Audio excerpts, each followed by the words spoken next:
My name is Rebecca Roberts, and I'm the curator of the Gold of the Great Steppe exhibition here at the Fitzwilliam Museum. I'm so pleased to see so many people signed up for this talk. I wish we could be doing it in person, but I'm glad also that we can show you the exhibition from wherever you may be. So just a few notes on housekeeping. This is a Zoom webinar format, which means that you won't be able to see the other participants or who else is in the audience. And we've got about 50 people in the room, as it were, but yeah, it can feel a little bit isolating, but welcome to everybody. And we do have a nice group here.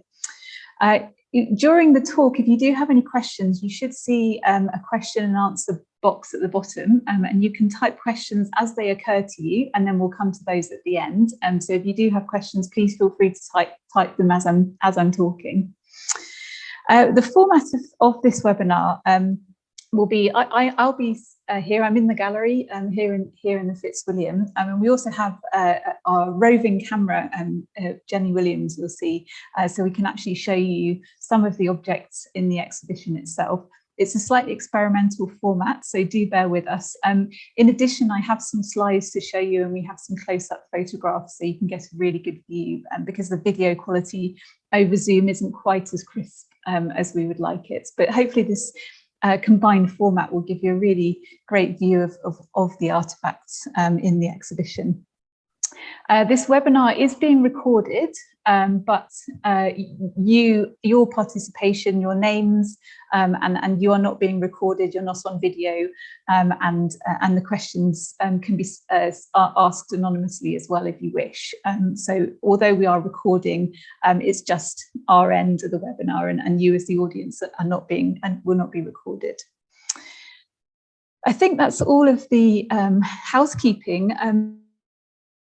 Would love to give you an overview of the Gold of the Great Steppe exhibition, and a little bit of an insight into some of the wonderful artefacts that we have here in Cambridge. I should say first really that although I am the curator, actually the exhibition is really a Kazakhstani voice, and we're really forefronting the research of our colleagues in Kazakhstan who have excavated. Most of the material in the show has been excavated since 2018. It's very, very fresh, it's very exciting. And our colleagues have worked for many decades within Kazakhstan in archaeology. And it's very exciting that we could draw on their huge body of research and work and really present their voices, their interpretations in this exhibition. And we're incredibly grateful to our partner and collaborator, the East Kazakhstan Regional Museum of Local History, who has very kindly lent us all of the material in the exhibition. All the material is on loan. All of it has come from Kazakhstan, and it will all be returned to Kazakhstan at the end of the exhibition, at the end of January.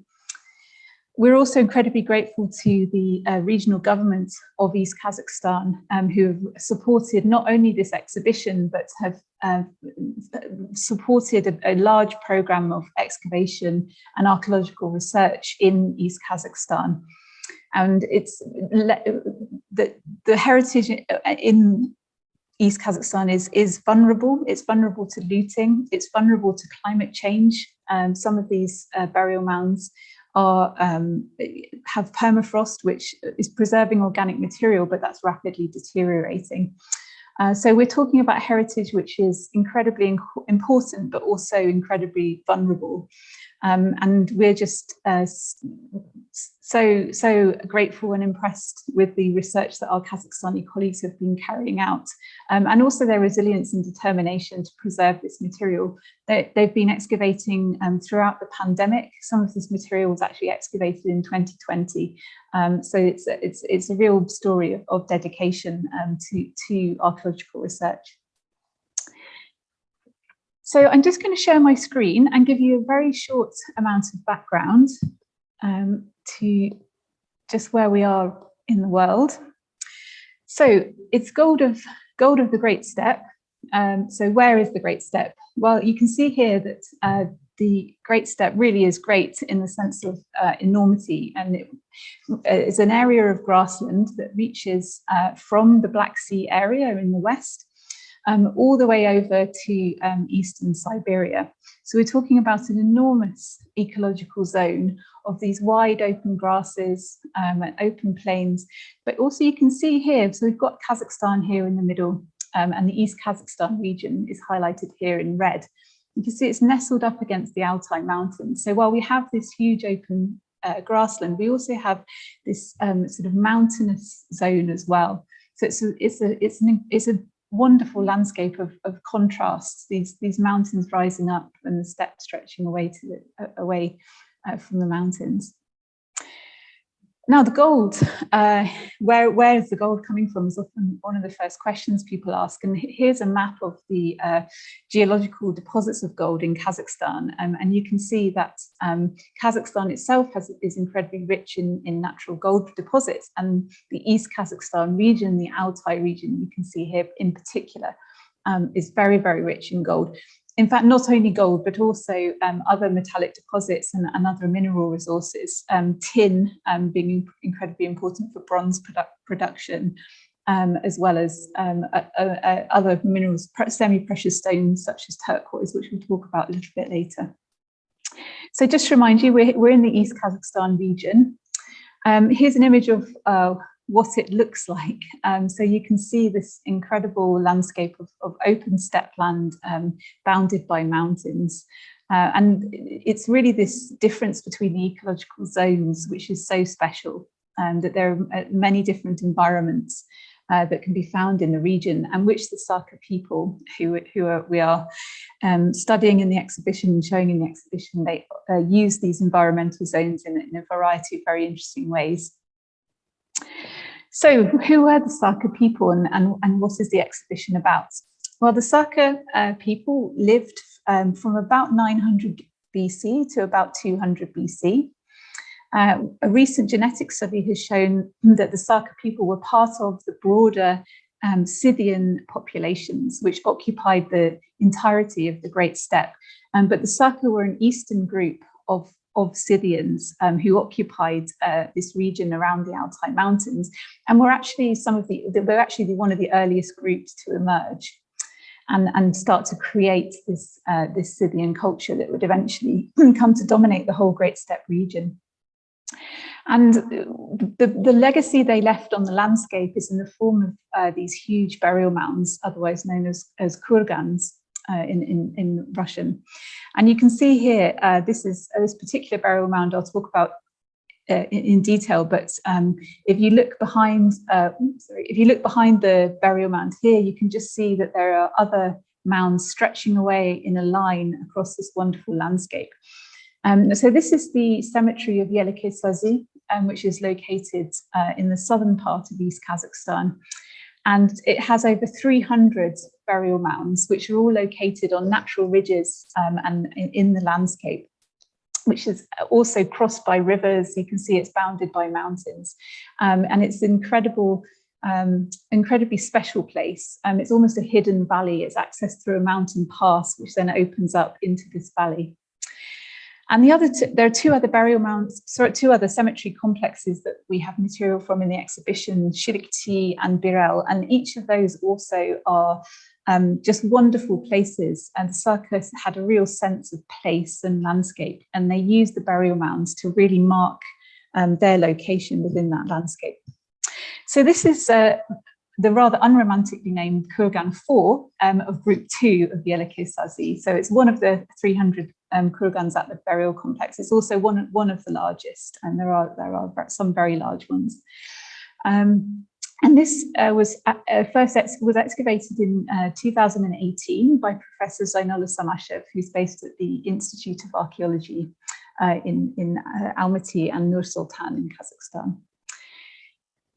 Now, most of the Kurgans, as you can see, they're very prominent on the landscape. They're very visible, and legends have been long known that the Saka created beautiful gold objects. And because of this, they're very vulnerable to looting. And we do have evidence, actually, that the Kurgans were looted in antiquity, sometimes not that long after the individuals were actually buried in the ground. But as a consequence, and there's been many hundreds of years of looting of the burial mounds, So as a consequence, finding undisturbed graves is incredibly rare. And the last one was actually discovered back in the 1960s on the cemetery of Kazakhstan, on the territory of Kazakhstan. Now, Kurgan 4 is special because it was a double burial. So here's a reconstruction that we have from an artist's reconstruction. Now you can see in the middle of, this is the very middle of the Kurgan. And you can just see here, there are two wooden coffins side by side. And we know there were two people who were buried in this Kurgan. And they were most likely a brother and sister, very close relatives. And they were both teenagers. So a boy who was no older than 18 when he died, and his sister who was about 13 or 14 years old. So they were buried together. You can see here, that we have the central burial, the coffins, a central wooden burial chamber, which is then built round with this stone construction around it. And then there's an entrance tunnel you can just see coming out here, which is known as a dromos. And the burial was then covered very carefully with rolled turf and clay and very carefully constructed layers, topped off with stones, which was supported, the earthen stones supported, this is a cutaway here so you can see, but supported by these large coloured river stones and boulders in their crepidoma. And then we have an outside ring of these beautiful coloured river stone boulders, which is then bounded and closed by the ditch. Now, at some point in antiquity, some part of the stone chamber collapsed, and it only collapsed over the boy's burial, and the stones fell over his grave and actually shielded him. So when, at some point in the past, grave robbers came in, they came in up through this dromos, through this tunnel, and they came up into the burial chamber, and they found the teenage girl, and they looted her almost completely. Her bones were scattered. Any artifacts that she was buried with were taken and stripped from her. And all that was left with her bones was a single bone weaving tablet that was left with her grave, but it was completely disturbed, her bones scattered and now badly decayed. In the meantime, the boy lay hidden from view and remained so until 2018. So it's an absolutely exceptional story of preservation. Okay, so I'll stop sharing for now, and we're going to look a bit more in detail about this boy's burial, which we have brought. We've been incredibly fortunate to bring the artifacts. Obviously, we don't want to bring human remains, but we did bring the artifacts from the burial, and we can have reconstructed it here in the exhibition. So I think you can see Jenny's camera now. So this is the young teenage, or the teenage boy from Kurgan 4, as he was found with his grave goods laid out on his body. So we can see, I mean, the first impression, of course, you can see he was buried with a lot of gold and beautiful gold artifacts. And what I'm going to do is just give you a sort of head-to-toe tour of these artifacts and look in more detail about what they tell us about Saka society and the stories and information that we can understand. So this burial has been dates to between about 800 and 550 BC. It's quite a long date range because, unfortunately, during this period of time in radiocarbon dating, we fall into what's called the Hallstatt plateau, which is a plateau of time for radiocarbon dating, within which it's not possible to pinpoint a more exact date than this 800 to 550 BC date range. While the dating is important, it gives us a broad fixed point in time, but we also can look at the style of the burial, look at its relationship to other burials to understand perhaps more precisely what the date might have been.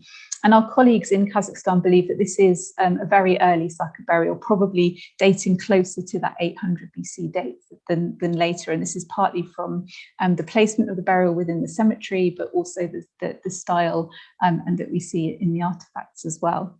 So we think this is a very early Saka burial. So starting sort of up at his head end, and you can just see here these gold objects which are up near his head. And it appears that these came from a headdress, which would have been placed on or near his head. Now, it's likely that the headdress itself was made from felt, and we know that the Saka had sheep and goats, and a large number, not all of them, but a large number of Saka were nomadic pastoralists who had herds of sheep, goats, and horses, which they moved throughout between the best burial grounds on a seasonal basis, which is an incredibly efficient model and way of using this landscape. As I said before, you've got the mountains, you've got the steppe zone, and this use of the best pastures and grazing grounds throughout the year is an incredibly efficient model to get the best out of the land. So we have this headdress, and you can just about see on the end the long strips, and these were actually in the form of stag heads, with these sort of long exaggerated antlers, and that's a design that we'll see later on his scabbard as well. Now, this headdress and all the gold in the burial really shows us that this is a member of an elite family, and an elite an elite warrior, perhaps, or his family wished to have him buried in such a way. And we know that the Saka were a very hierarchical society, and of course we know that in part because we have these huge burial mounds with one or two individuals buried in them, and not everybody was buried within a huge burial mound. But we also know from historical sources, the Persians, oh, sorry, I just got a message that you're not seeing. No, you're just seeing me. Okay, we should be able to see Jenny's camera as well, side by side with the burial. There we go. Hopefully you can see that now. Brilliant. Thank you for raising that. Yes. So here's the archer. So we know they were incredibly hierarchical, but the ancient Persian sources also mention encounters with Scythians and the capture of Scythian. We have a named Scythian king, Skunka, who was named king of the Saka. The Persians actually used the names Scythian and Saka interchangeably, but the understanding is that Saka is generally used for the more eastern of the Scythian groups. So we have multiple groups who were all of the Scythian culture, but they had their own names. We don't know exactly how the local groups were individually named and how they named themselves, but we can get an idea from the Persian sources.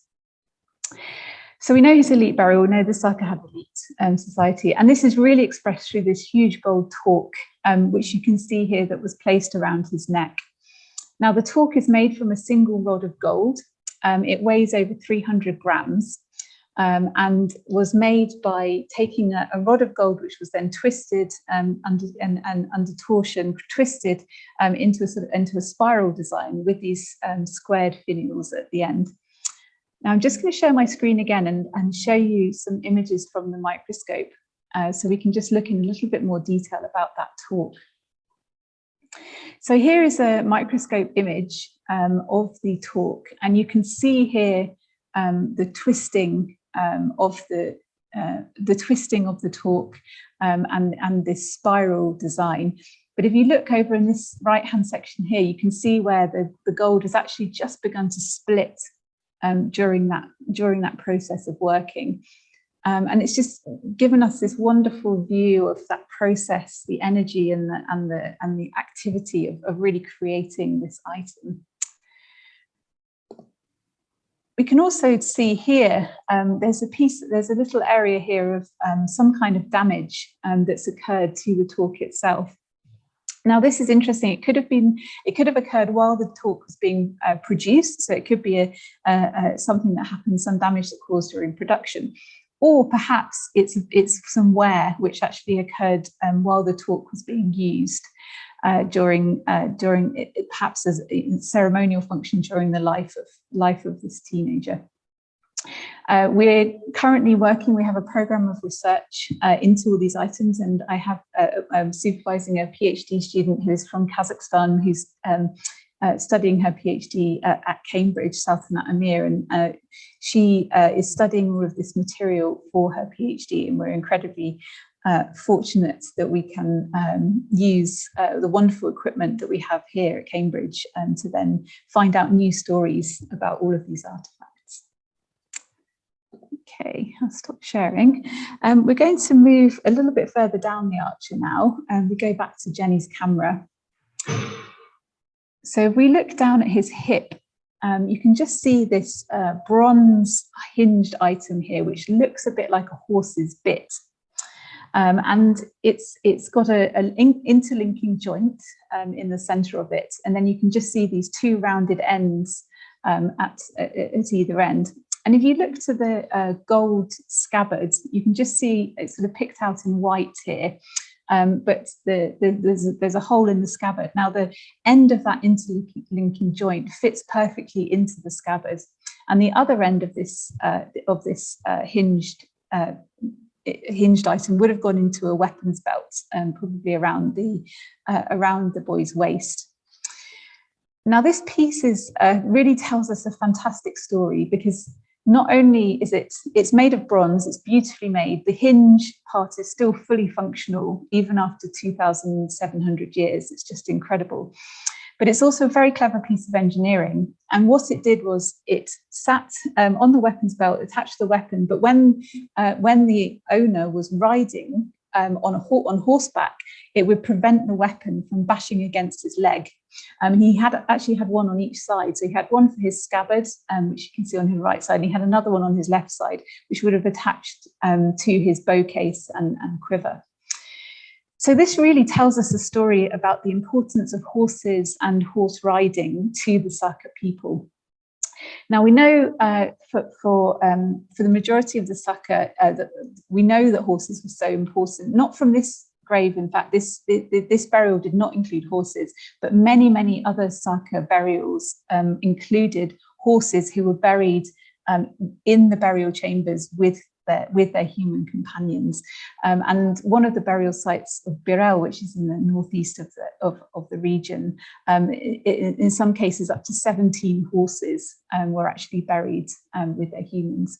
The horses were also buried with very elaborate outfits, and so they had beautiful harnesses. Some of them wore, and you may have seen these from Pazyryk, but also from Birel, some of them had incredible headdresses, which transformed them into stags or ibexes, really fantastical, turning them into these fantastic beasts. And the oldest horses generally had the most elaborate outfits. So there's a long relationship, and there's a deep relationship between humans and horses. And horses not only were ridden, but they were also eaten for their meat. They were eaten, and also the Saka drank their milk as well. We know from studies of the ancient proteins.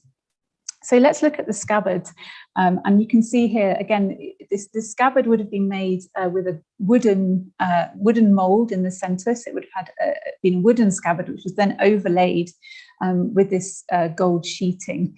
Now I'm going to share my screen again and show you a better photograph, because I know it's not coming out particularly well on the video, so you can just get an image of it. Here we are. So this is the scabbard.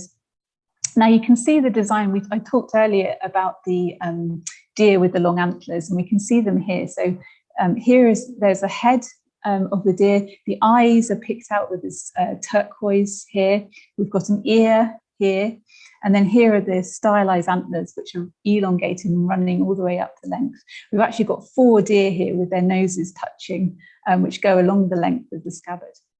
And if we look up towards the hilt, again, we have more deer, but here depicted in a slightly different way. So these seem to be female deer, they're does, they don't have antlers. There's one here, again, they've got with their legs folded under them. And this is very typical of the animal style. So you see animals are depicted as though caught mid-motion with legs folded under as though running, and their heads folded back. So the deer at the top seem to have their heads folded back, and they're on high alert. And the reason for that is that we have this predator here, and this is probably a feline predator, so it's upside down here, but you can see the haunch running around here, and it's halted as though on tiptoes, sort of mid-motion. You see a long tail curling up around here, and then its head, which is looking up and snarling back at the deer and sort of disrupting the tranquility of the deer, who appear to be looking quite nervous about that. Now, these scenes of predator and prey are very commonly found in Saka art, and one interpretation perhaps is that this may be reflecting some kind of social organization, social hierarchy, and social dynamics, but also perhaps capturing the natural energy between the predator and the prey, perhaps giving some element of power and energy to the wearer of this scabbard. And you can see, we'll look in more detail as well. I'll just zoom in now. We'll zoom in more detail on the granulation later on, but you can just see the different techniques. So we've got the working of the scabbard, the sheet working over which is working over the wooden base, but then also this granulation, this soldering of tiny beads all the way around, and then the use of inlays, working with precious stones. So there's even, this one piece. You can see a variety of different techniques of gold working, of working with different materials, incredibly sophisticated gold working and smithing. Right, we'll move down, go back to Jenny's camera, and we'll move down. I'll just say a little word, sorry, I'll just say a little word about the dagger. So the dagger is made of bronze, and it was broken at the hilt, and so you can just see a crack in the middle. And this is probably an act of ritually killing the dagger, which we actually find globally across antiquity, is this act of deliberately breaking a weapon that is particular to somebody before it is deposited. And again, that may be to stop the energy of that dagger, and to make it something that can then be placed in the grave with the dead. And you can see the round bronze mirror, which is also placed placed together with this dagger. Now, bronze mirrors are commonly found in Saka burials, and they're found with both men and women. They would have been polished to a really high shine. This one in particular had an iron handle, which is interesting because, of course, we're in the early Iron Age, and iron is a relatively new material. So perhaps this bronze mirror with an iron handle had particular status by incorporating an iron new material handle into it. So let's move down to his feet, and we can see down at his feet what looks like sort of gold dust, as it were. And you can see that they're encasing his feet, and in the excavation, the sort of shadow of shoes, which were made of some kind of organic material that's, of course, long since decayed, but we can see the shape of the shoes. And these gold beads were found around his feet, which indicates that they would have been sewn onto the shoes. So I'll share my screen again, and we'll just take a closer look at these beads. Oh. So here we go. So these are the micro beads that were found at the archer's feet. If you just pay attention to the scale bar here, this is 0.5 millimeter. So these beads are 1 millimeter in diameter, and really quite incredible. And you can see that these ones were made from a gold sheet, which was then rolled round to make the bead shape. And we also have in the exhibition 2 other types of micro bead, which are each 1 millimeter in diameter, but which were made using different techniques. So the Saka not only knew how to make these tiny beads, but they were actually making them in a variety of different ways. So there's incredibly sophisticated knowledge of the material, but also working on this tiny, tiny scale, and being able to work with these beads. There were over 1,700 of these beads around the shoes that were found at his feet. So just the time it would have taken to create these is incredible, and the skill.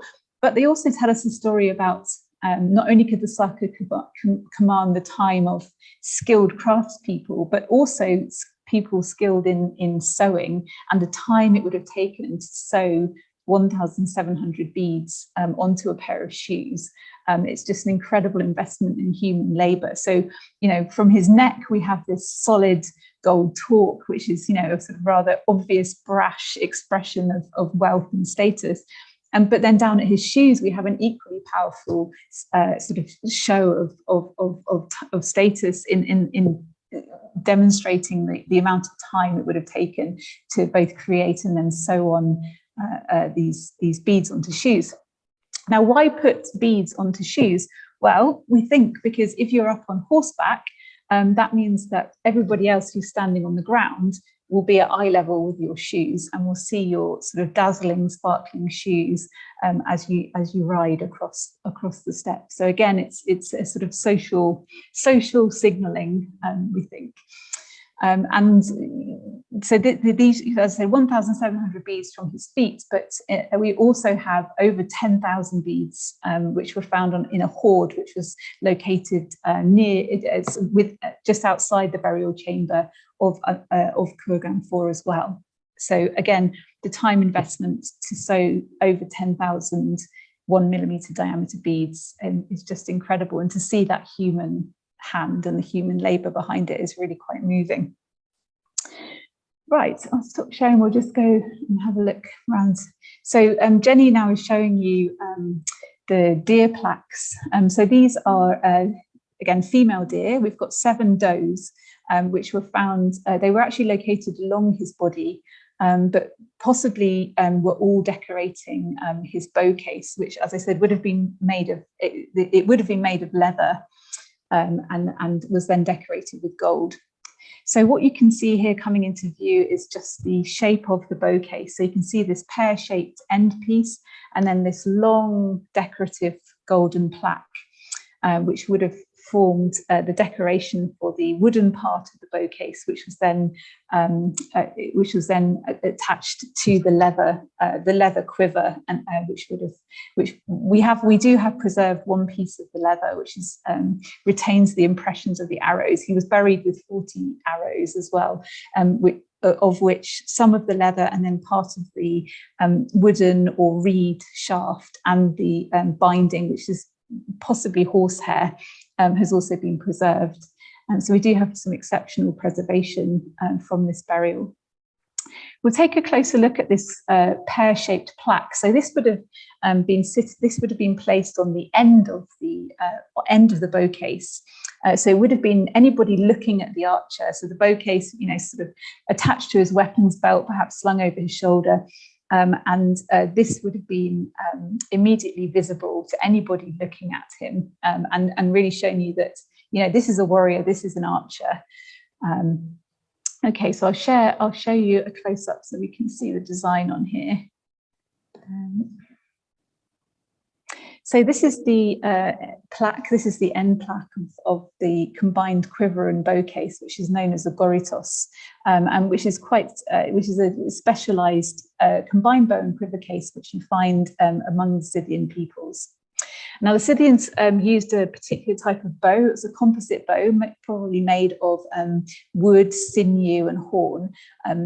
Our teenage archer's bow hasn't survived, but the bow itself would have been a shorter bow that was designed to have been fired from horseback.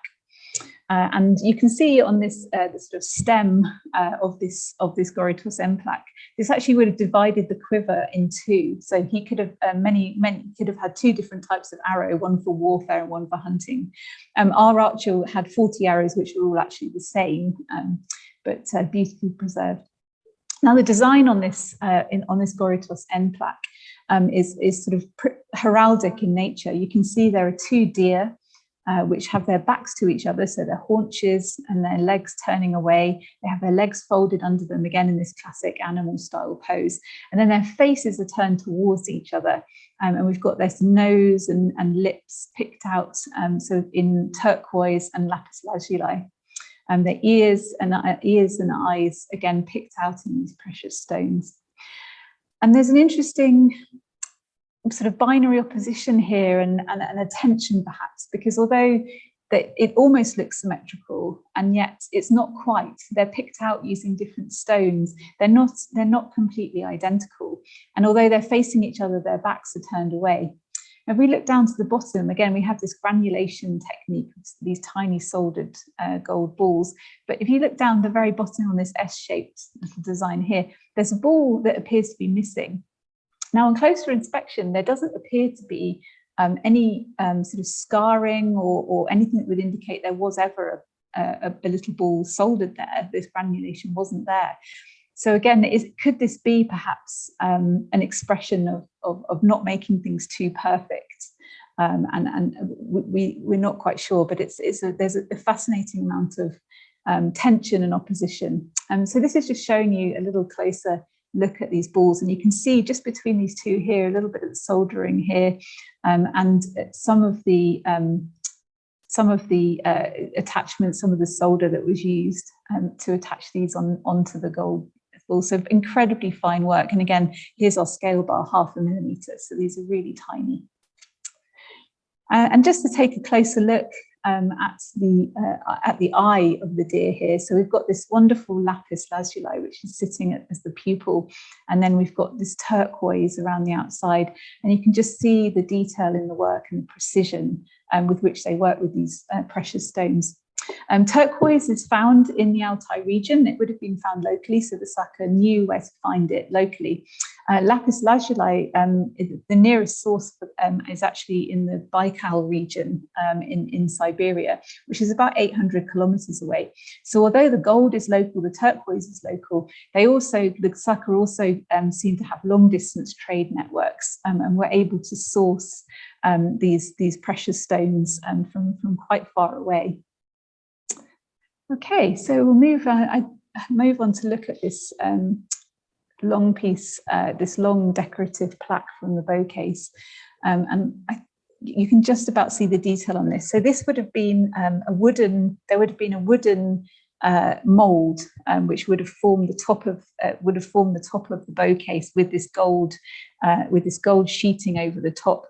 On the back of the sheeting, you can actually see where the gold itself is folded around this wood. So we can really see the skill, I think, with the goldsmiths and Saka goldsmiths, that they were able to work with the organic materials. So they're working with wood and they're working with gold. So they were equally skilled in carving wood as they were in carving the gold. And this particular design, this having the Goritos pear-shaped end plaque with a long top plaque design is very similar to a Goritos that was found at Arjan 2, which is in Tuva, which is with incredibly rich Saka burial, with many pieces that overlap in style with the ones found here in East Kazakhstan. So we do have these long enduring traditions which continued across space and across time. So we're going to finish by just looking at the stag, which of course you would have seen across all of our promotional material, and this becomes sort of symbol of the show. And we can see it here. And what I'm going to do is again share the screen so you can get a better look at him. It's really quite wonderful. So again, we see these legs folded under in animal style. It appears as though he's stopped mid gallop or flying, as they're sometimes described. But if you look here closely, you can see the sympathetic way that the muscles have been picked out. His neck muscles are straining. His back leg there is just poised. The muscles here on the forelegs as well. It shows an incredible connection and observation of nature. And it appears that the Saka really were in tune with the natural world, and they observed it very, very closely, and were able to then reproduce it in their art and incredibly carefully. So taking a closer look again, we can just, this is the eye of the stag picked out with this wonderful turquoise. But I just love this picture because you can see the working marks here. You can see the care with which this eye, the eye muscles and around the eye have been picked out. It's incredibly detailed work, and just shows the real observation of nature and the accuracy with which it's been depicted. This is just a little detail of the triangle-shaped object that was found on the stag's haunches. And again, you can see that precision, the shaping here of the turquoise, the precise way in which it's been picked out, and this little gold inlay detail here that was attached. So it's the level of craftsmanship is really astonishing. And this is just to show, this is the cutout notch that you see on the shoulder of the stag. And again, that precision in the working of, and the way in which this has been shaped and cut out. And you can see those tool marks, you can see how it's been worked. And during the course of the exhibition and over the next couple of years, we'll be taking a closer look at these objects. We'll be using the scanning electron microscope, which will give us a really detailed view about the individual tool marks and the way in which these things were created. We've seen a variety of different techniques. There's the chasing the gold, molding it, casting it, using granulation, creating these micro-beads from folding and rolling and soldering. So an incredible variety of different techniques, but also working across different materials. We know as well that the Saka use wood, and they applied things to leather, but also a lot of the material in our exhibition was designed to be sewn onto clothing. And so we have these individual clothing plaques that would have adorned cloth. So, for example, woolen cloth that they made. And again, this sort of cross-craft creation and using this variety of materials to create these fantastic outfits. So here is a reconstruction of what our teenage archer may have looked like. And you can see him here. We've given him, he's got some splendid trousers. So these are imagined partly from the hoard, which was found near his burial. And we know, again, with these 10,000 beads that quite possibly sewn onto clothing. And as I said before, these clothing plaques that you can see here, again, individually produced. On the back of them have these individual sewing loops, which we have and would have been creating these sort of shimmering outfits of the Saka. So really, I think if you're a Saka getting dressed, more is more, it seemed, and really these fantastic outfits. And our analysis has shown by looking at the composition of the gold, we've carried out X-ray fluorescence, which has shown that the gold within the archer's burial is all chemically identical. So it implies that it was created from a single source of gold and quite possibly created at the same time. So was this created as part of the funerary ritual? Was this something that the Saka made in order to bury this boy? Or perhaps it had been created for him earlier in life. Maybe it was part of the coming of age ritual where he was given this golden outfit. But really, it's that looking closely and exploring these artifacts that we're starting to really understand the brilliance and the complexity of Saka society, and which we're trying to convey within our exhibition. But we'll also be releasing new information on our website as our research progresses.